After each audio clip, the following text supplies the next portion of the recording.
sekalian, selamat berjumpa kembali di dalam acara santapan rohani yang hari ini kita akan belajar bersama-sama. Dan sebelum kita belajar, mari kita akan berdoa. Kami bersyukur kepada Bapa di surga untuk kesempatan ini. Kami mau belajar dengan kebenaran firman-Mu. Kami mau belajar dengan apa yang Kau kehendaki dalam setiap kehidupan kami. Terima kasih Bapa, berikan pewahyuan-Mu supaya kami dapat mengerti apa yang menjadi rencana-Mu. Terima kasih Bapa, kami mengucap syukur. Kami berdoa di dalam nama Tuhan Yesus. Haleluya. Amin. Puji Tuhan, pada kesempatan hari ini firman Tuhan kita ambil dalam satu tema. Dalam keputusasaan kita tetap menjadi berkat. Puji Tuhan. Kita ambil dari kitab 2 Korintus pasal 1 ayat 9 dan 10. Ayat ini berkata demikian, atau kita baca langsung dari ayat yang ke-8. Sebab kami mau saudara-saudara supaya kamu tahu akan penderitaan yang kami alami di Asia Kecil. Bahkan yang ditanggungkan atas kami adalah begitu besar dan begitu berat, sehingga kami telah putus asa juga akan hidup kami. Bahkan kami merasa seolah-olah kami telah dijatuhi hukuman mati. Tetapi hal itu terjadi supaya kami jangan menaruh kepercayaan kepada diri kami sendiri, tetapi hanya kepada Allah yang membangkitkan orang-orang mati. Dari kematian yang begitu ngeri, Ia telah dan akan menyelamatkan kami. Kepadanya kami menaruh pengharapan kami bahwa Ia akan menyelamatkan kami lagi. Karena kamu juga turut membantu mendoakan kami supaya banyak orang mengucap syukur atas karunia yang kami peroleh berkat banyaknya doa mereka untuk kami. Amin. Puji Tuhan. Bapak Ibu Saudara terkasih dalam Tuhan, Paulus mengatakan dalam suratnya di dalam 2 Korintus pasal 1. Ayat itu berkata bahwa ketika Paulus menghadapi masalah kehidupan sehari-hari yang dia hadapi, baik masalah dengan bangsa Yahudi maupun masalah dengan orang-orang yang di luar bangsa Yahudi, Alkitab mengatakan Paulus merasa putus asa. Keputusasaan itu terjadi karena apa? Karena masalah itu tidak kunjung mendapatkan jalan keluar, tidak kunjung berhenti, membuat Paulus menjadi putus asa. Namun keputusasaan Paulus bukan membuat Paulus menjadi kendor imannya, menjadi lalu menyalahkan Tuhan. Tuhan tidak menolong saya, Tuhan tidak menyelamatkan saya, Tuhan tidak membela saya. Tidak demikian. Justru Paulus berkata, di dalam tengah-tengah keputusasaan, Alkitab mengatakan hal itu terjadi supaya kami jangan menaruh kepercayaan kepada diri kami sendiri. Jadi di tengah-tengah keputusasaan, apa yang harus kita lakukan?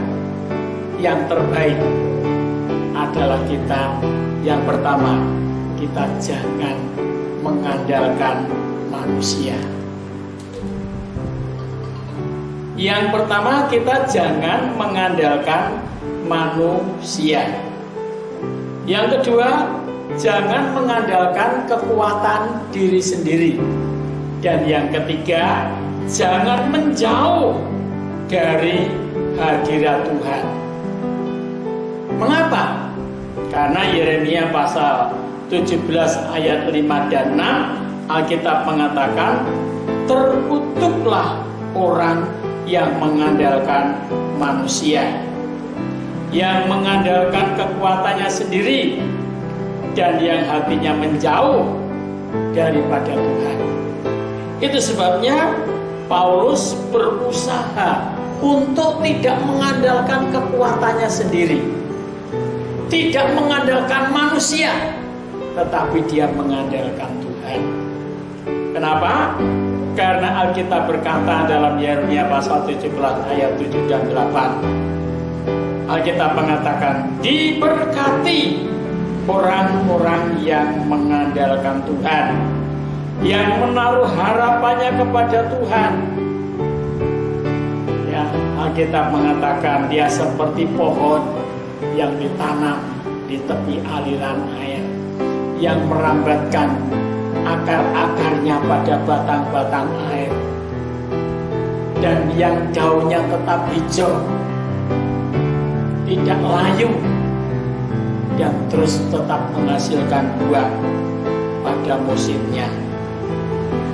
Nah, saudaraku yang terkasih dalam Tuhan, Paulus tetap memperjuangkan imannya di tengah-tengah keputusasaan, di tengah-tengah kesukarannya, di tengah-tengah masalah yang dihadapi. Paulus berkata, kita berjuang, berjerih lelah, dan berjuang untuk iman kita, karena kita menaruh pengharapan kepada Allah yang hidup, juru selamat semua manusia, tetapi terutama kepada mereka yang percaya. Di dalam suratan Timotius, ya, di dalam suratan Timotius pasal 4 yang 10, Paulus memperjuangkan imannya. Apa yang terkandung di dalam imannya itu? Mengapa Paulus harus memperjuangkan sedemikian rupa? Dia berjuang begitu berat, berjuang begitu susah, berjuang begitu sulit, tetapi dia tetap memperjuangkan imannya. Apa sebabnya? Sebab dikatakan dalam Injil Yohanes pasal 5 ayat 24, orang yang telah percaya kepada Tuhan Yesus, dia sudah pindah dari maut kepada hidup. Sudah pindah dari maut kepada hidup. Lah, untuk memperjuangkan, mempertahankan hidup ini, Paulus berjuang dengan susah payah. Kenapa? Orang yang sudah pindah dari maut kepada hidup harus masih memperjuangkan. Oh ya, karena begini, saudara. Iblis, yang namanya iblis, setan itu tidak mau kehilangan anggotanya. Paulus itu dulu juga anggotanya setan-setan, anggotanya iblis. Dia membunuh orang-orang yang mau percaya kepada Tuhan. Nah, itu sebabnya iblis gak suka kalau Paulus dia percaya Tuhan, dia hidupnya sudah dipindahkan dari maut kepada hidup.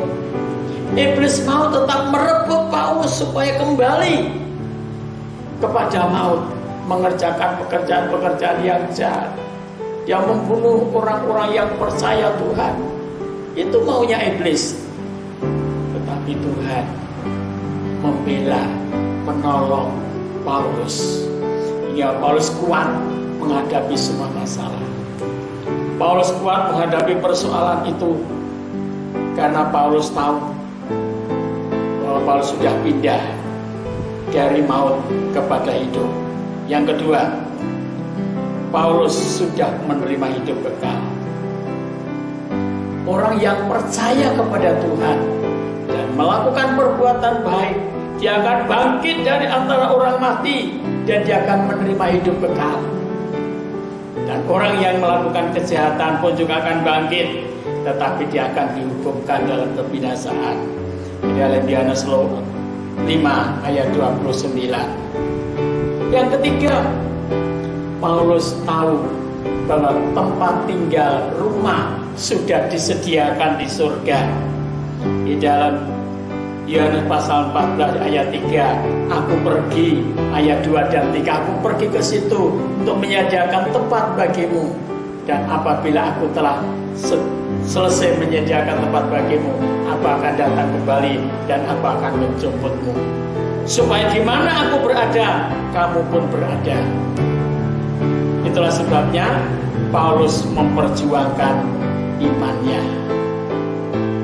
Paulus memperjuangkan pengharapannya. Paulus tidak hanya asal-asal saja, tetapi betul-betul Paulus memperjuangkan hidupnya, imannya, pengharapannya, kasihnya kepada Tuhan. Dan yang keempat, Paulus menerima kunci kerajaan surga. Yohanes pasal 16 ayat 19. Kepadamu telah kuberikan kunci, kepadamu akan kuberikan kunci kerajaan surga. Kunci kerajaan surga itu bukan hanya kunci pintu, saudara. Kunci pintu rumah, iya, sudah pasti, ya. Kunci berkat, kunci kebenaran, damai sejahtera dan sukacita oleh Roh Kudus, dan kunci kekuatan batin, kekuatan jiwa dan kekuatan roh itu diberikan kepada orang percaya. Itu sebabnya Paulus memperjuangkan imannya. Bagaimana dengan kita? Apakah kita juga harus memperjuangkan iman kita? Ya, karena kita sudah pindah dari maut kepada hidup. Hidup kekal kita disediakan, saudara. Rumah tinggal disediakan, kunci kerajaan surga akan diberikan. Oleh sebab itu, jangan tinggalkan Tuhan. Kita tetap menaruh harapan kepada Tuhan, kita tetap mengandalkan Tuhan di tengah-tengah kesulitan. Mungkin saudara punya masalah, mungkin saudara punya persoalan, mungkin saudara punya problem, tapi saya percaya persoalan saudara tidak seberat apa yang dialami oleh Rasul Paulus pada saat itu. Tapi percayalah, Tuhan yang memberikan kekuatan Paulus, Tuhan juga akan memberikan kita kekuatan batin, kekuatan jiwa, dan kekuatan roh akan diberikan Tuhan untuk kita semua. Mari kita sama-sama berdoa dan kita mengucap syukur kepada Tuhan. Karena Dia telah menyelamatkan kita, telah menebus kita dari kuasa dosa dan kuasa maut. Dia sudah mati di kayu salib untuk menebus kita. Dia sudah bangkit dari antara orang mati untuk mengalahkan maut. Dia sudah naik ke surga untuk menyediakan tempat bagi kita. Dan Dia akan datang kembali untuk menjemput kita. Kami berdoa ya Bapa, kami mengucap syukur. Kami berdoa buat anak-anak-Mu, buat umat-Mu yang telah mendengar kebenaran firman-Mu. Hari ini Bapa, berkati mereka yang sedang pergumulan, dalam pergumulan hidupnya, pergumulan hidup nikahnya, pergumulan rumah tangganya, pergumulan pekerjaannya, pergumulan dalam kehidupan sehari-hari. Bapa, mereka banyak punya masalah. Mereka banyak punya problem, mereka banyak punya persoalan yang belum kunjung datang mendapatkan jalan keluar. Engkaulah jalan, Engkaulah kebenaran, Engkaulah kehidupan, dan Engkaulah sumber jawaban setiap masalah. Kami orang-orang percaya, terpujilah nama-Mu ya Tuhan. Engkau memberkati, Engkau menyelamatkan bangsa ini, negara ini, desa ini, tetangga-tetangga kami. Tuhan, Engkau mengaruniakan keselamatan seperti Engkau memberikan kepada setiap kami. Terima kasih Bapa. Biar kekuatan batin, kekuatan jiwa, dan kekuatan roh mengalir kepada setiap kami yang mendengar kebenaran firman-Mu hari ini. Di dalam nama Tuhan Yesus, berkat-Mu turun atas kami.